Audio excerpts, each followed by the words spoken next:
As I sat at my desk, my mind began wandering through the 30 years since Linda and I had said our vows. I started thinking about our honeymoon and all those unforgettable moments that, even now, have a special glow in my memory. The thought of our time in Hawaii brought back this mix of warm nostalgia and quiet gratitude. It was a magical time I've never forgotten. From the moment we touched down, it was as if we had entered a dream, leaving the usual grind behind and stepping into a peaceful world that words can barely capture. Walking along Waikiki Beach with the sand between our toes and the soft rhythm of the waves in the background, we were surrounded by beauty. The air was thick with the fragrance of plumeria, like a constant reminder of the love and calm that wrapped around us. But it wasn't just the scenery that made that honeymoon so memorable. It was the time we spent together.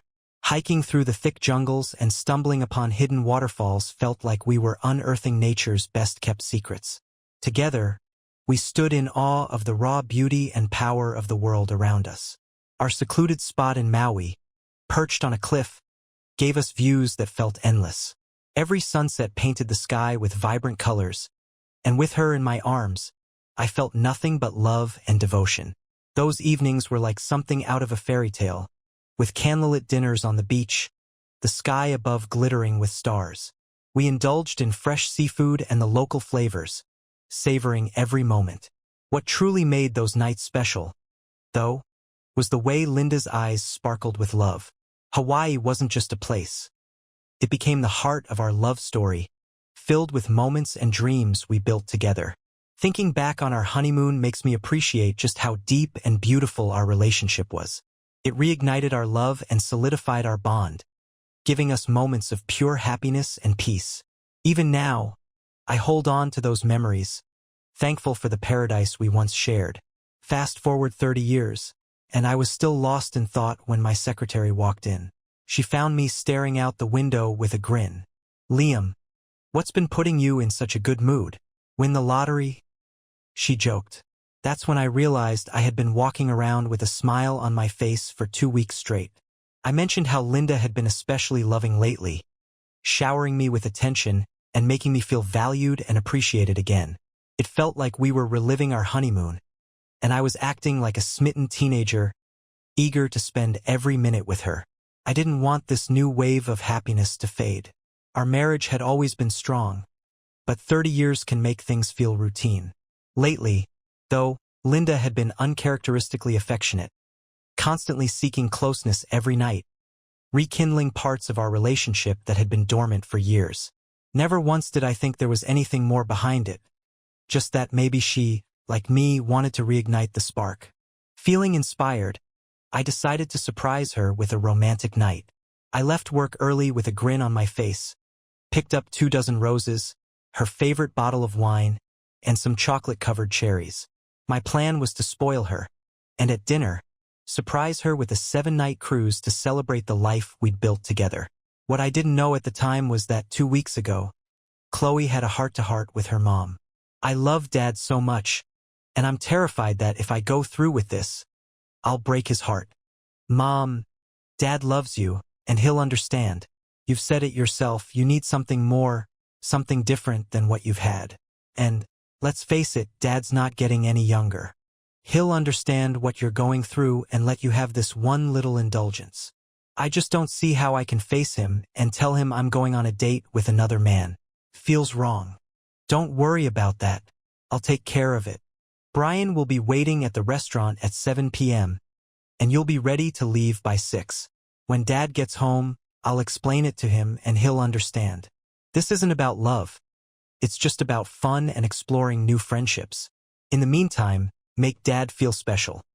Show him how much he means to you so that when I tell him, he'll welcome you back with open arms. Honey, I know I agreed to this date, but I'm starting to have second thoughts. Feels so wrong. How am I supposed to look your father in the eye for the next 2 weeks, knowing I'm going out with someone else? Mom, you don't need to tell him anything. Just show him how much you love him in the next 2 weeks. Keep him happy and remind him there's nothing to worry about. When I explain it all, he'll see it's just a bit of fun, nothing more. He loves you, Mom, and he'll always give you whatever you want. He spent his life proving that. Maybe you're right. It's just one date, and it doesn't mean I'm leaving him for another man. It's been 30 years. I think I can have one fun night out, and I'll make sure Liam knows how much I love him every night before I go. After the date, I'll try my best to make him the happiest man alive. That's all you need to do, Mom. Dad's a great guy and he'll understand. He'll give you this experience and be right there, loving you more than ever. Now, I have to get home and make dinner for Jake. Thanks, sweetie. Say hi to Jake for me. When are you two going to give us some grandkids? Soon, Mom. We've already talked about it and plan to start trying in a few months, Chloe said before heading home. Linda sat alone in her art studio, staring at the canvas. The space I had built for her was quiet, but her mind was loud, weighed down by the thought of being with another man. Chloe's words echoed in her head, and suddenly her brush started moving, colors flowing onto the canvas in a way that had felt blocked for so long. In that moment, she convinced herself that she was doing the right thing. A sense of peace replaced her guilt. Liam might be upset at first, she thought, but I'll make him see that I adore him and that he's been an amazing husband and father.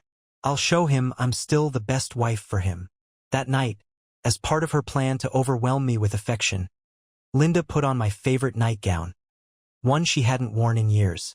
After her shower, she did her hair and makeup, slipping into heels, and waited for me to come home. When I walked in, she greeted me at the door, leading me straight to the bedroom. There, she undressed me, pulling me into an intimate act we hadn't shared in a long time. She pleased me in ways that hadn't happened in years. Seeing the contented smile on my face, Linda felt a wave of warmth and satisfaction wash over her, wondering why she hadn't made an effort like this sooner. This has to be the best welcome home I've had in forever. What's the occasion? I asked with a grin. Honey, I just wanted to remind you how special you are to me, and how much I love you. Did you enjoy it? She replied, a hint of playfulness in her voice. I did. Honestly, it's been so long that I'd almost forgotten how much I missed this, I said, clearly pleased. She pulled me down onto the bed, and we exchanged deep, passionate kisses for what felt like hours. It was the most satisfying intimacy they'd shared in years, and in that moment, over the next few weeks, our bond grew stronger. I became noticeably happier, always smiling, laughing more, and showing affection like never before. Linda, too, found herself in a better headspace than she had been in for a long time, making her question whether she really needed that date night after all. She even brought it up with Chloe during one of their conversations. Things have been so great lately between me and your dad, she confessed. Maybe I don't need to go through with this after all. Mom, that's fantastic to hear, but I wouldn't cancel just yet, Chloe advised. Let's see how things go for another couple of weeks. Enjoy this time with Dad and see what happens. You don't have to cancel now. You can always change your mind at the last minute. But remember, this opportunity may not come around again. Maybe you're right, Linda conceded. But remind me again about Brian. I know he's your friend's dad, but I feel like I need a bit more background before making any final decisions. Sure, Mom, Chloe said. Brian's wife, Anna, was diagnosed with an inoperable brain tumor a few years ago. He took time off work to care for her until she passed. She was the love of his life, and when she died, it left him devastated. He withdrew from everyone and buried himself in work. It was actually Anna and I who encouraged him to start thinking about dating again, but he admitted he didn't know how to be with anyone else after losing her. When I thought about it, I realized you both might be able to help each other out. Chloe continued explaining how Brian had expressed admiration for Linda, and how much he was looking forward to the possibility of spending time with her. Mom, he thinks you're amazing, and he's really excited about the chance to get to know you better. I'll give him your number, and the two of you can arrange something. He's about 10 years younger than you, but I'm sure you'll get along just fine. He just needs someone to talk to and connect with, and I think you two will really help each other. The next day, Brian gave Linda a call, and they ended up having a delightful conversation. He complimented her, admired her photo, and eagerly talked about their upcoming meeting. The excitement in his voice gave Linda a rush of anticipation. His flattering words stirred something in her, and she couldn't help but feel those familiar butterflies. She agreed to meet him and found herself looking forward to it. Although he offered to pick her up, she preferred to meet him at the restaurant, keeping things on her terms. As the days passed, they texted back and forth, their exchanges becoming increasingly playful as their meeting approached. By the time the big day arrived, Linda's texts had crossed a line, and anyone reading them would know they were far from loyal to Liam. Despite this, she made sure not to neglect her husband, putting extra effort into their intimate moments every night. Liam, none the wiser, walked around with a grin plastered across his face, while Linda was quietly nursing a sense of excitement and desire she hadn't felt in years. Their renewed connection was more intense than anything she could have imagined. Meanwhile, I adored Chloe and always thought she was the most beautiful girl in the world. Seeing the woman she had become filled me with pride. I did sometimes wish I had spent more time with her while she was growing up, but I worked hard to provide for our family and tried to be present as much as possible. As I set the 24 roses, bottle of wine, and chocolates down, I smiled at Chloe, feeling grateful for the family I had. Entering the house through the garage, I climbed the steps to the kitchen. But instead of finding Linda, I saw our daughter, Chloe, sitting at the table. I smiled, kissed her on the forehead, and asked, "Hey, sweetie, where's your mom?" Eager to see Linda, as I reached into my jacket pocket to pull out the surprise I had for her. "I've got a special evening planned for your mom tonight and can't wait to see her face. I'm taking her on a 7-day cruise," I said, pulling out the travel plans and tickets. "It's a surprise, so don't say a word when she gets home." Hearing her call me Daddy always brought back memories of her childhood, when she'd sit on my lap and we'd talk for hours. But something seemed different this time. Tears welled up in her eyes, and she looked out of breath, as if she was carrying the weight of the world on her shoulders. "Dad, we need to talk," she said, her voice shaky as a tear slipped down her cheek. My smile faded, concern creeping over me. "What's wrong? Is your mom okay?" I asked, the worry clear in my voice. "Mom's fine, Dad, but please sit down. There's something I need to explain," she said, wiping her tears and taking a deep breath. After a heavy pause, she continued, "Dad, you know how much Mom loves you, right? And she's told me how great things have been between you two recently." "Yes, I know," I nodded. "That's why I'm doing all of this. I love her too, and I want to remind her how much she means to me." Seeing the tears still streaming down her face, I knew what was coming wasn't what I had expected. "I'm really sorry, Daddy, but Mom went out with another man tonight." Her words hit me like a brick. I sat there, stunned, as I tried to process what she had just said. My mind raced, trying to make sense of it. Anger began to bubble up inside me. "Chloe, what are you talking about? Where's your mom?" My voice was sharp, frustration creeping in. "She loves you, Daddy. Please don't take this the wrong way," she said, her voice cracking. "But she's out with someone else, and she won't be home until tomorrow. She couldn't bear to tell you herself, so I volunteered to talk to you. She didn't want to hurt you, but it's just one night and she'll be back tomorrow." I felt my chest tighten, disbelief clouding my thoughts. "Is this some kind of joke? I can't believe this. There's no way your mother would do something like this. We've been so close, so loving. How could this be real?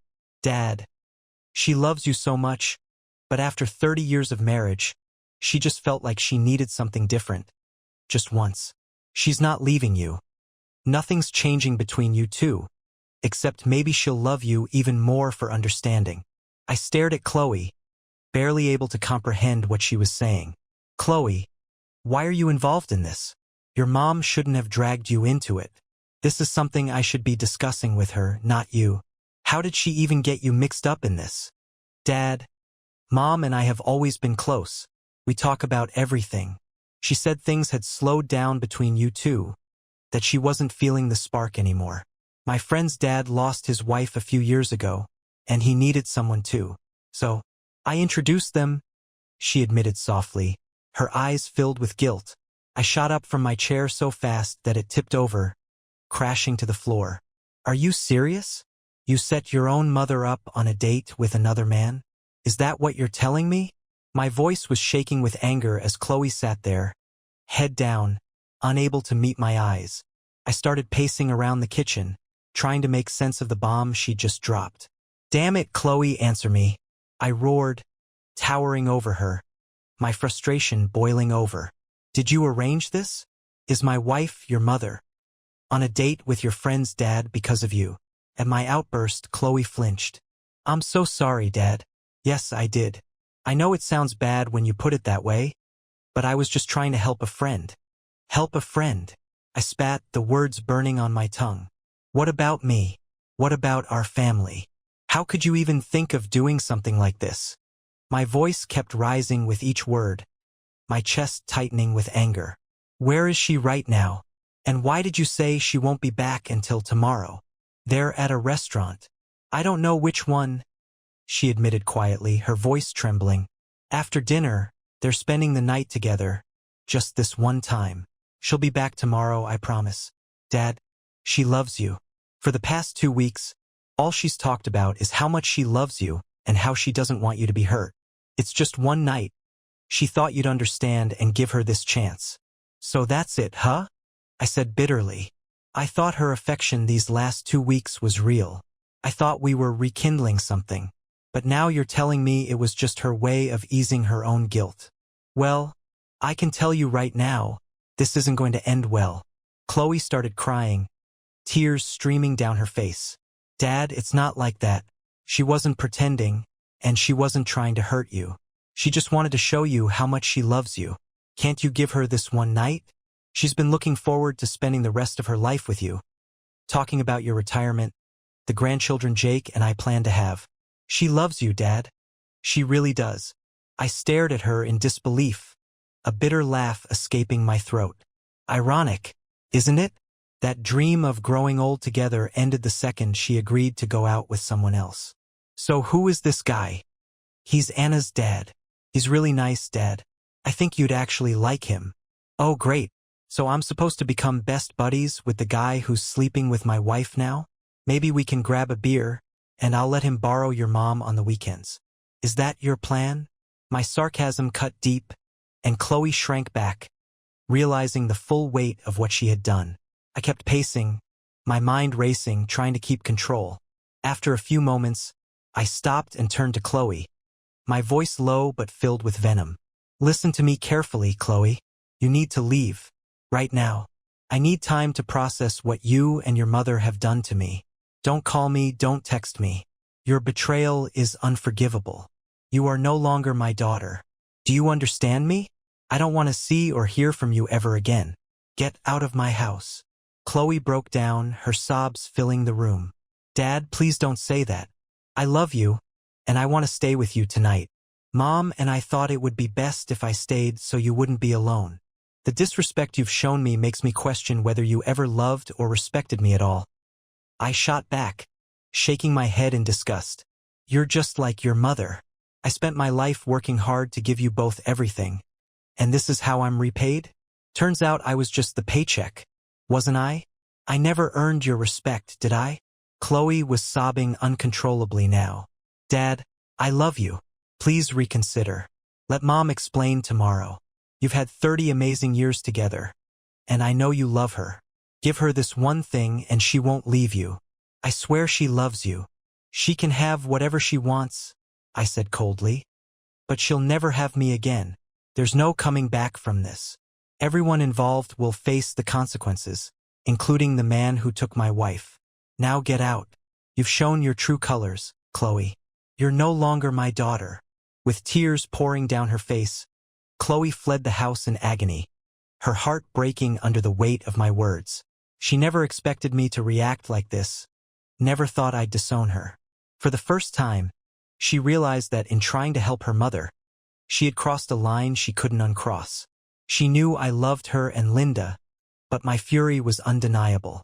She prayed I'd find it in my heart to forgive her. After she left, I dialed Linda's number, desperate for answers. But it went straight to voicemail every time. I left message after message, pleading with her to call me back, to come home. Nothing. By midnight, I had downed a few drinks, still trying to wrap my head around the betrayal. I sent her texts, hoping to get through to her somehow, but again, no response. By 2 a.m., the reality sank in. She wasn't coming back tonight, and she wasn't going to answer me. I slumped on the couch, staring blankly at the TV as the news droned on. But I wasn't paying attention.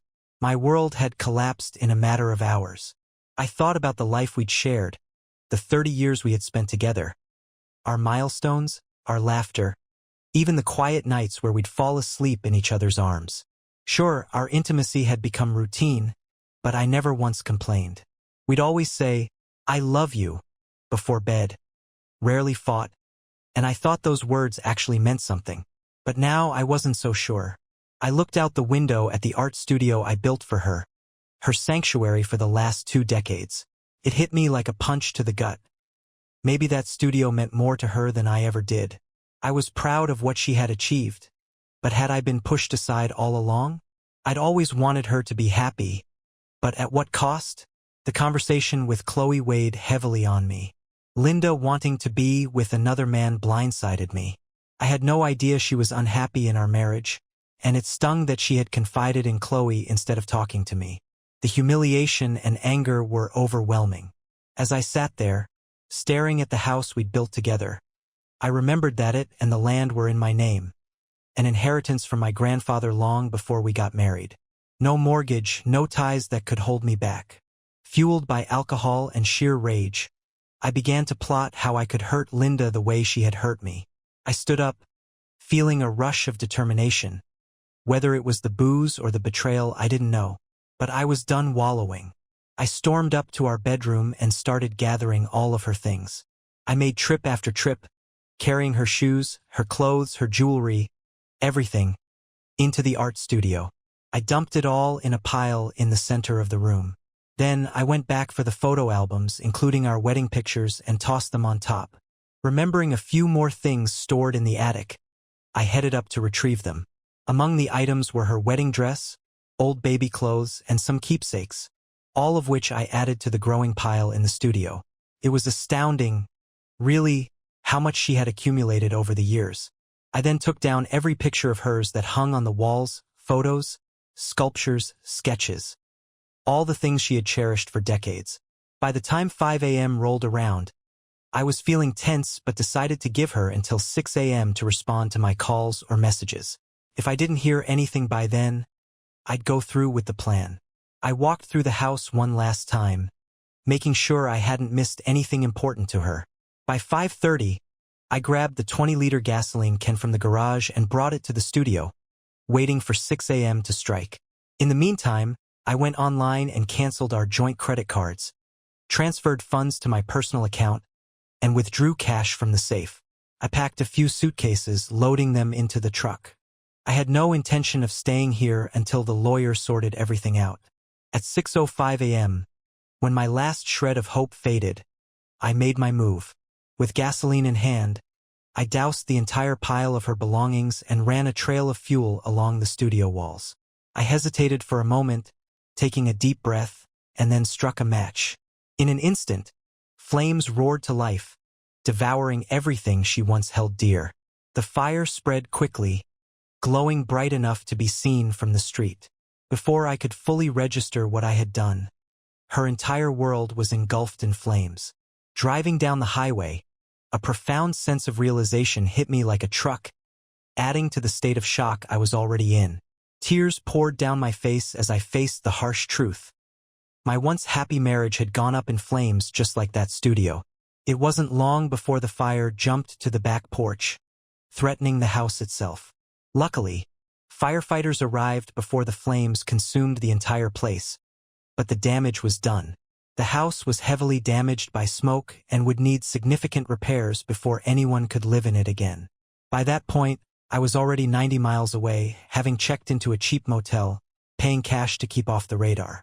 I was exhausted, emotionally spent, and after switching off my phone, I collapsed into bed, finally falling into a deep, dreamless sleep until noon.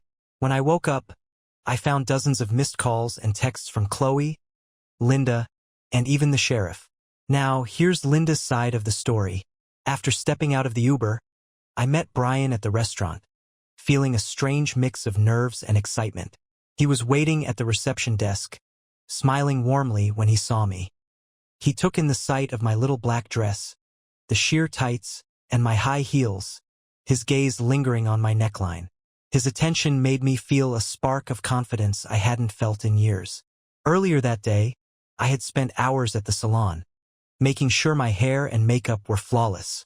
I wanted this night to be special, something I'd never forget, and his appreciative look reassured me that I was on the right track. I greeted him with a light kiss on the cheek, and we headed straight for the bar, sitting side by side on the stools.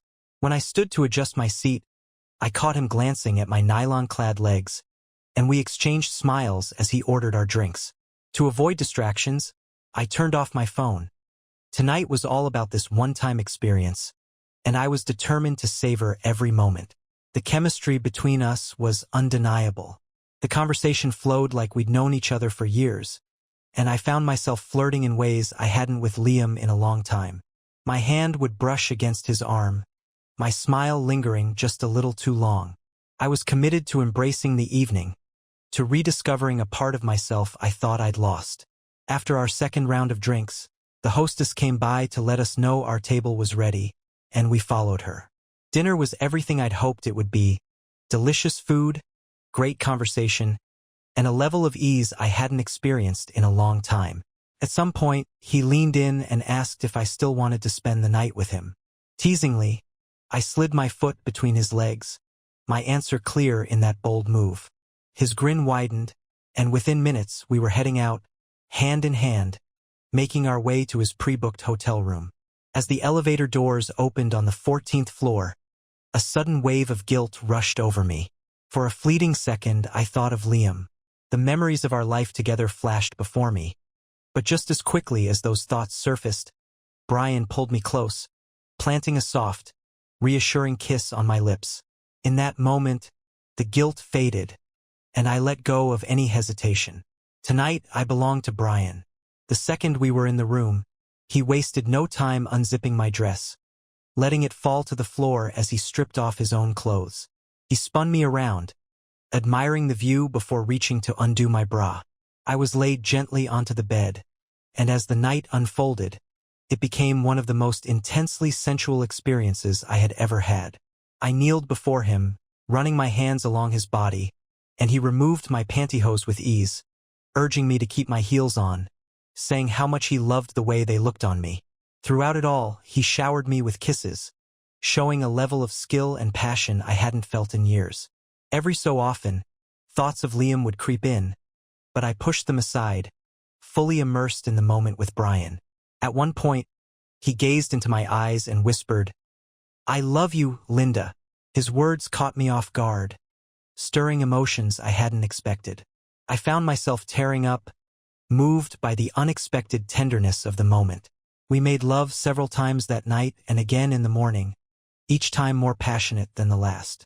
It was, without a doubt, the most fulfilling sexual experience I'd ever had, and I felt at peace with my decision to be with Brian. When Liam's face popped into my mind, I quickly buried those thoughts, focusing solely on the man lying beside me. As the morning sunlight filtered through the curtains, Brian kissed me gently, running his fingers through my hair. "Linda," he said softly, "I meant what I said last night. You're incredible, so sensual, so sexy. I think I love you. I want to spend more time with you. Can we see each other again?" Brian's voice was soft, but I could hear the hope behind his words. A wave of apprehension washed over me, and I responded as gently as I could. "Brian, last night was amazing, and you're a wonderful man, but I'm married, and I can't do this again. It was a one-time thing, and I'll cherish it forever. You were incredible, truly, but I need to go back to my life. Linda, please just think about it before saying no. Your husband doesn't need to know, and I can make you happy. Just consider it," he urged, his hand resting lightly on mine. "I'll think about it," I said, though I knew deep down I couldn't. "But for now, this is all I can give." I leaned in for one final, lingering kiss.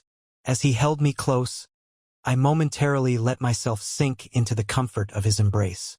If I wasn't married to Liam, I'd have chosen Brian without hesitation. But I was married to Liam, and I couldn't ignore the guilt clawing at me. I could only hope Liam would find it in his heart to forgive me for what I'd done. After breakfast, Brian drove me home. I finally switched my phone back on, and to my shock, it was flooded with missed calls and messages. Liam's messages hit me like a punch to the gut, each one pulling me deeper into a sense of guilt. Seeing how much he had tried to reach me, knowing he was suffering, brought tears to my eyes. Just as we neared my neighborhood, Chloe called, her voice frantic. "Mom, where are you? We've been trying to reach you all night. There's been a fire at the house." My stomach dropped. "A fire?" I asked, barely able to process her words. "Yeah, Mom. The house. And Dad. He's missing. We don't know where he is. He's not answering his phone," she said, her voice trembling with panic. "I'll be there soon," I promised, my heart pounding. As we turned the corner onto my street, the sight of the fire truck and police vehicles hit me like a cold wave.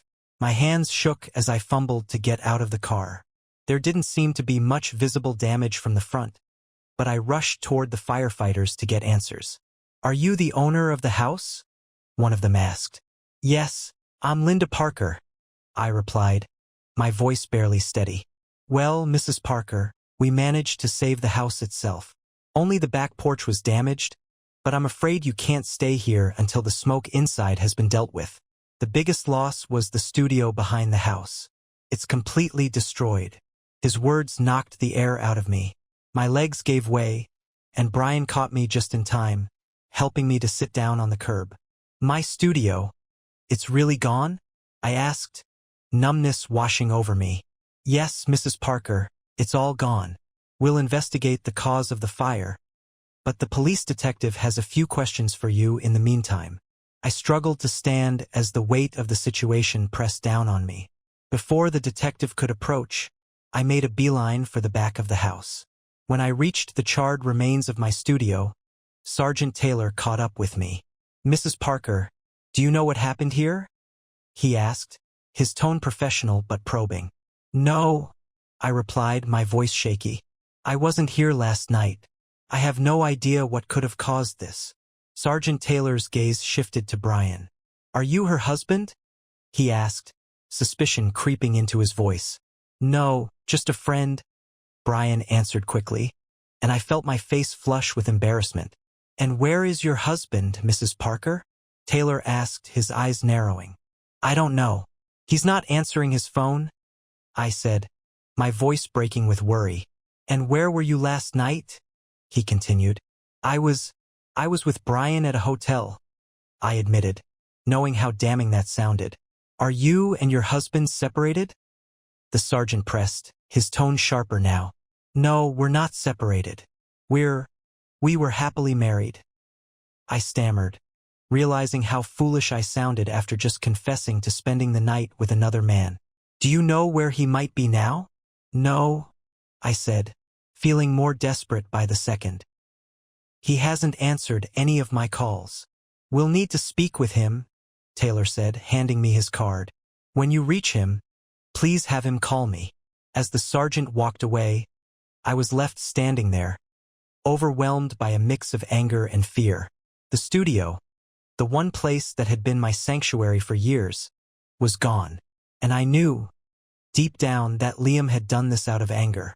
I just didn't know what his next move would be, and that terrified me. I called Chloe, my voice trembling as I asked, "Chloe, do you know where your father is?" "No, Mom. I haven't heard from him since last night.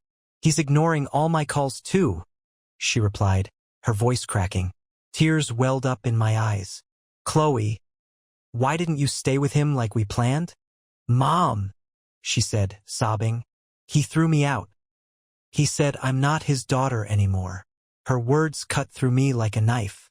Liam saying something like that was beyond anything I could imagine. What had I done to my family? I walked back into the house, the smell of smoke still thick in the air, clinging to everything. The walls were stained with soot, and it was clear we wouldn't be able to live here for a while. As I moved from room to room, trying to gather my thoughts, I entered the bedroom and froze. Everything, all of my belongings, was gone. Panic surged through me as I realized that my clothes, shoes, and personal items had been taken. I rushed to the nightstand where I kept my wedding rings, only to find them missing as well. Why had I left my rings behind? If Liam had seen them, he'd think I was abandoning him, abandoning our marriage. How could I have been so thoughtless? Frantically, I searched every room, but it was the same story. Everything of mine had vanished.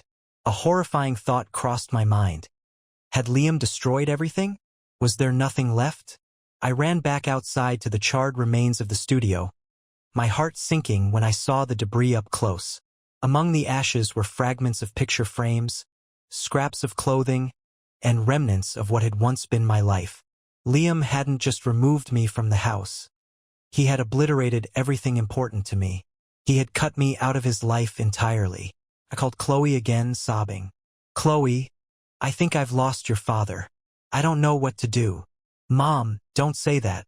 Dad loves you." Chloe tried to reassure me, her voice soft but unsure. "No, honey. He burned everything. My clothes, my paintings, my studio, everything. He's ignoring all my calls. I hurt him so deeply, and I don't blame him. What I did was unforgivable. I should have talked to him instead of going on that date. I've ruined everything. We could have worked things out, but my selfishness drove him away. If I were in his shoes, I wouldn't take me back either." I sobbed, feeling the crushing weight of my decisions. "What do I do now, Chloe? I have no home, no clothes, nothing." "Mom, don't blame yourself entirely," Chloe said softly, her voice full of regret. "I share some of the blame too. You can stay with us until your house is repaired." Tears streamed down my face as the full extent of what I'd done sank in. Everything I had worked for, the marriage I thought I had, the life I had built, it was all unraveling. "It's not just the clothes, Chloe. All my artwork, my paintings, sculptures, everything I've poured my heart into for the last 2 decades is gone. 30 years of marriage, and now it's all in ruins. I feel so completely alone." Chloe tried to console me, but it was hard to push aside the tidal wave of regret. "We'll get you new clothes this afternoon, Mom, and we'll make sure you're settled by tonight." Before I could respond, my phone rang. Glancing at the screen, I saw Liam's name flash, and a wave of panic hit me. "Oh God, it's your father?" I muttered, fumbling to answer the call, my hands trembling as I nearly dropped the phone. "Liam, is that you?" My voice cracked with desperation. "Hi, Linda. How are you?" His tone was cold and detached, nothing like the Liam I'd known for years. "Liam, where are you? Please come home. We need to talk about this. We can fix it, I swear." I pleaded, my heart pounding. "No, Linda. There's nothing left to fix. I know everything Chloe told me. Yes, your daughter, not mine. As far as I'm concerned, you're both dead to me, and this is likely the last time we'll ever speak. Please, Liam, don't say that. I love you, you have to know that. Liam, the studio, it's gone." "Did you do this?" I asked, my voice shaking. "Linda, the fire wasn't me. It was you. Your deceit, your betrayal, they burned everything down. When I saw your wedding rings discarded, I knew you were with another man. In my heart, that's when you died. There's no coming back from that, and Chloe's involvement, I can't even comprehend it. We're finished. I'll be meeting with lawyers on Monday to start the divorce proceedings.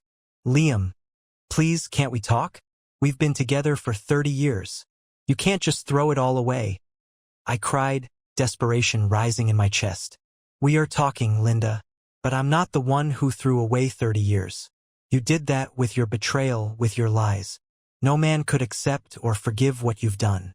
This is the last conversation we'll ever have. You'll hear from my lawyer soon. Goodbye, Linda." "Liam, no. Wait." But he was already gone. The line went dead, and with it my world shattered. Chloe arrived moments later, and as soon as I saw her, I broke down, sobbing into her arms. We clung to each other, crying over the destruction of everything we had known. But there was nothing left for me here. The fire had destroyed my studio, and Liam had destroyed any hope of reconciliation. We couldn't stay in the wreckage of my life. The fire department and police had taken over, and Chloe drove me to her house. When we arrived, Chloe briefed Jake on everything that had happened, but I could see the shock on his face as the details sunk in. Jake's expression turned to one of disbelief as he pieced everything together. "Chloe, you set up a date for your mom with another man? Knowing Dad would be alone? How did you not see how wrong that was?" Jake asked, his voice rising with anger. "What kind of husband would ever be okay with his wife going on a date with someone else? Is this what you plan to do with me when we're older? Betray me like your mom did to your dad?" "Jake, it wasn't like that. It was just one date after 30 years of marriage." Chloe defended herself, but I could see Jake's fury building. "One date? You call it just one date? Your dad was a good man. He loved you both more than anything. And now look at what you've done. You've pushed him to the brink, and now you're shocked at the fallout? I can't even believe you could be so thoughtless, Chloe. Right now, I don't know what this means for us, but I need to think about our future. Having kids with you is on hold until I figure out where we stand." Jake's anger blindsided Chloe, and she hadn't expected him to react so harshly. But the truth was, she hadn't fully understood the gravity of her actions. The devastation it had caused not only to her father but to our entire family. It wasn't just one date. It was the end of our marriage, the destruction of Liam's trust, and the unraveling of the life we had built. 5 long days later, I returned to our house to assess the damage. The smell of smoke still clung to the walls, a lingering reminder of what had happened. I decided not to file an insurance claim, hoping to avoid more complications. I met with my lawyer and made it clear, the house was mine, no discussion. Linda could take half our savings, but alimony was off the table. If she resisted, I'd sue for adultery and drag her affair into the light. Divorce papers were already in motion, and I even explored the possibility of criminal arson charges.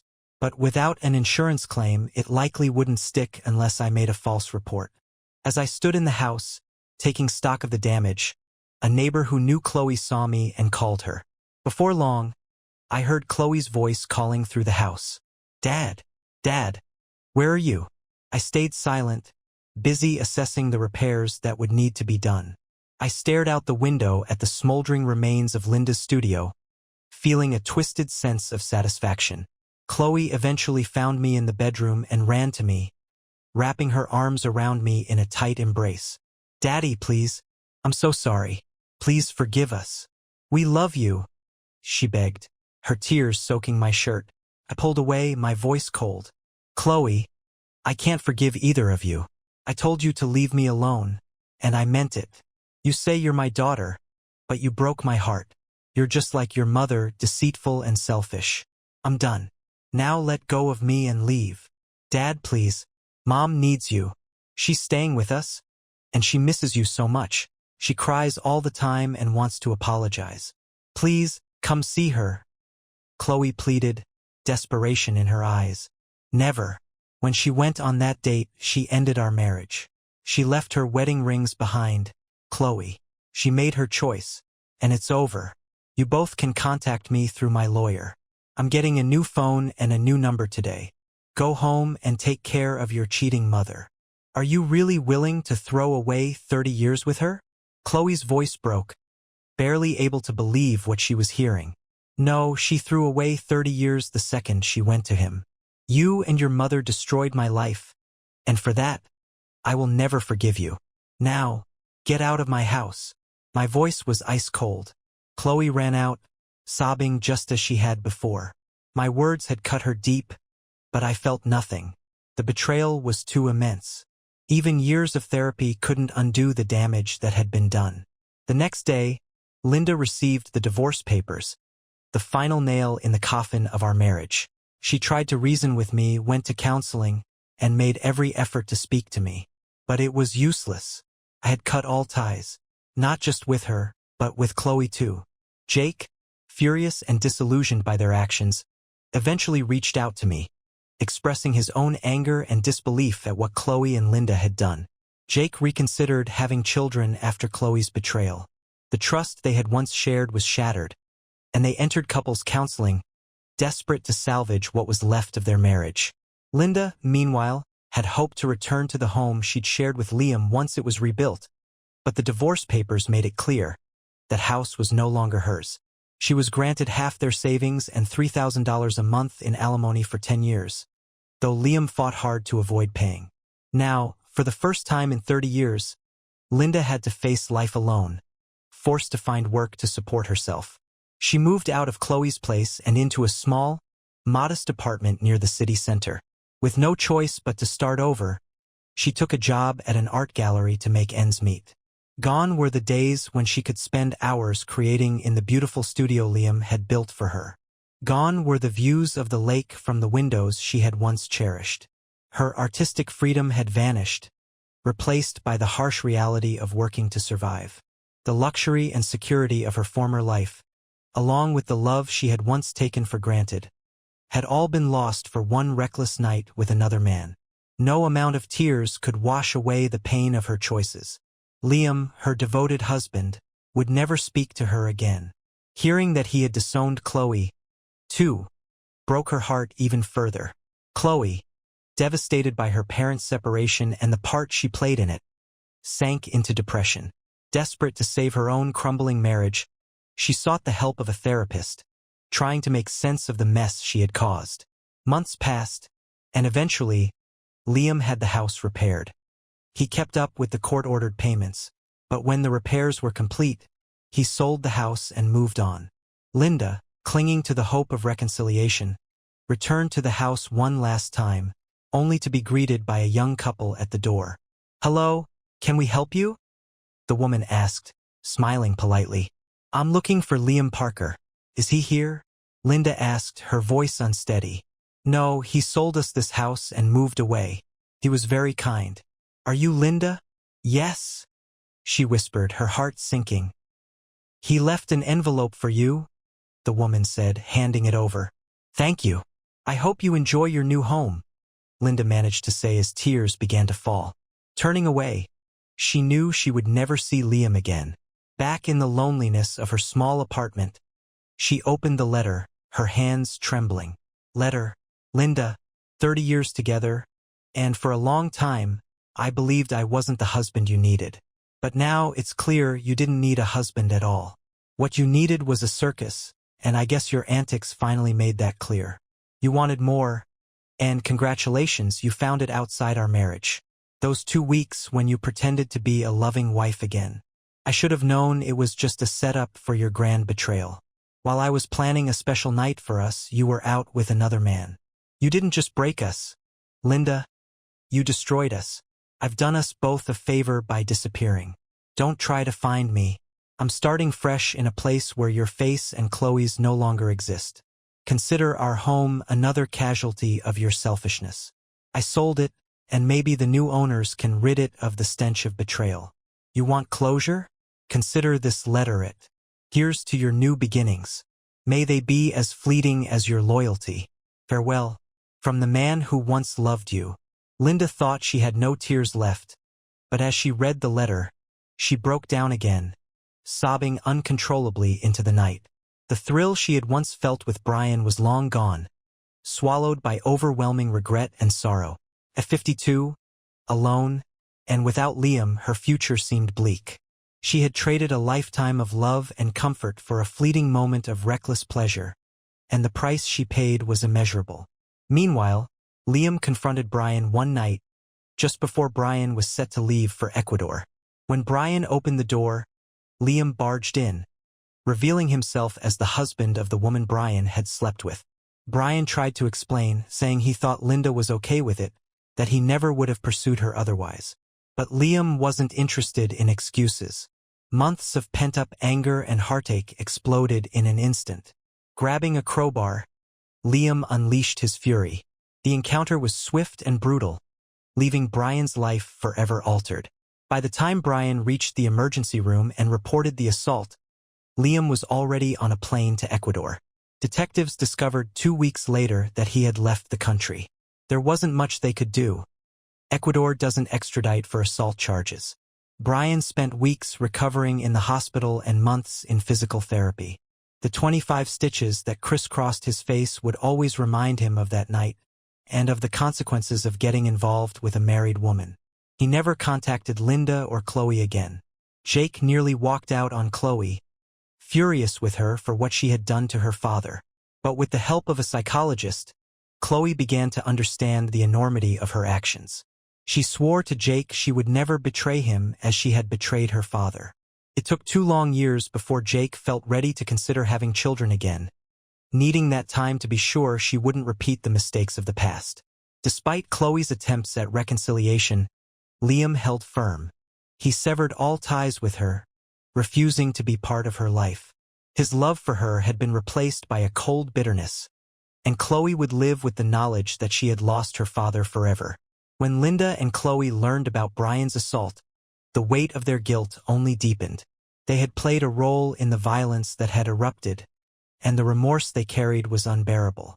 The idea that allowing Linda one moment of indiscretion could keep their lives intact had been a foolish and misguided hope. Their choices had shattered everything, and now they were left to live with the consequences. The absence of Liam, both as a husband and as a father, cast a shadow of sorrow that would linger over Linda and Chloe for the rest of their lives.